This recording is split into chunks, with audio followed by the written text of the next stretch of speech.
Audio Jungle.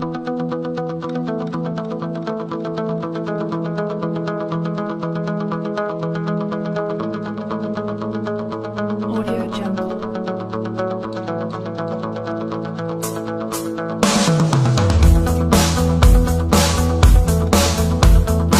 Audio Jungle.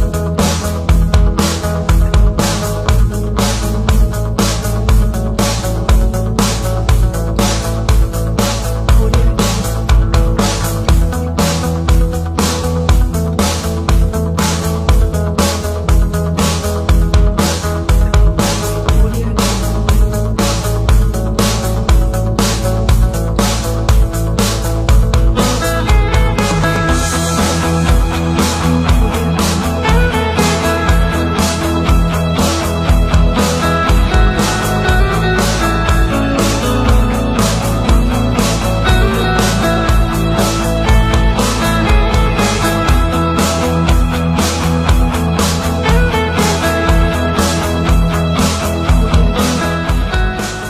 Grabe, ito na yung pinaghirapan ko. Dahil sa 7980, umuwi lang ako ng Pilipinas para kunin ko po yung aking brand new car. Mainit-init pa.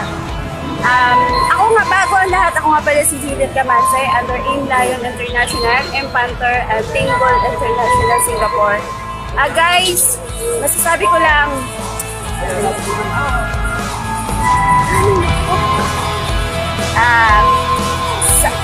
sa lahat ng mga business partners ko, tuloy-tuloy nyo lang po ang AIM Global paggawa. Lahat ng pagod, hirap, sacrifice, challenges, rejections, lahat po yan sa AIM. Bayad po. Ito na po yung pinaghirapan ko po sa loob ng 3 taon. Grabe, ang laki po ng binago ng buhay ko. I am just an ordinary PH. Galing po ako ng Singapore. Nag-Hong Kong ako. At ngayon, hindi ko po akalain na yung AIM Global lang pala ang makapagbibigay sa akin kung ano yung dreams ko. Actually, noon, hindi ko pinapangarap to, yung car na to. Pero nang dahil sa AIM, binigyan na ako ng bagong pag-asa. Yung mga pangarap ko, yun din niya ibinibigay. Basta, guys, mga business partners ko, tuloy-tuloy nyo lang po yung ginagawa natin sa AIM. Mahirap po sa umpisa, pero lahat po yan, bayad po yan sa AIM Global.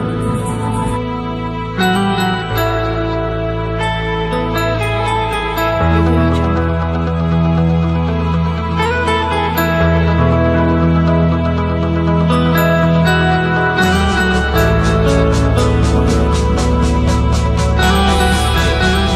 Ay, grabe. Andito kami ngayon sa loob ng sasakyan. Bagong-bagong sasakyan ko.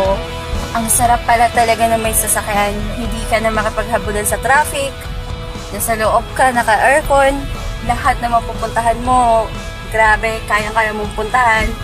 Ako guys, sasabihin ko sa inyo, hindi pa ako marunong mag-drive. Pero may sasakyan ako. Kung ikaw ngayon, na hindi pa AIM Global, marunong ka mag-drive, mag-challenge ka. Kung wala kang sasakyan, dapat mag-challenge ka. Ako, dati, hindi ko to pinapangarap. Pero ngayon, dahil sa AIM, nabuhay yung mga pangarap ko. Bakit? Ginawa ko lang siya 3 years. Ito na yung resulta. Nakabili ako ng townhouse sa Caloocan. Pangalawa ko tong achievement na nakuha sa sasakyan Honda City. Sa totoo lang, wala naman akong pinanghahawakan kundi yung deepest why ko lang. Yun lang yung anak ko, ang inspirasyon ko kung bakit ko ginawa ang yun. Ay sa mga business partners ko all over the world, Singapore, Hong Kong, France, sa lahat ng bansa, guys, be inspired kayo sa akin. Sana lahat ng mga pangarap ko, pangarap nyo, kasi ang pangarap nyo, yun din ang pangarap ko, na matupad ang mga pangarap nyo. Power.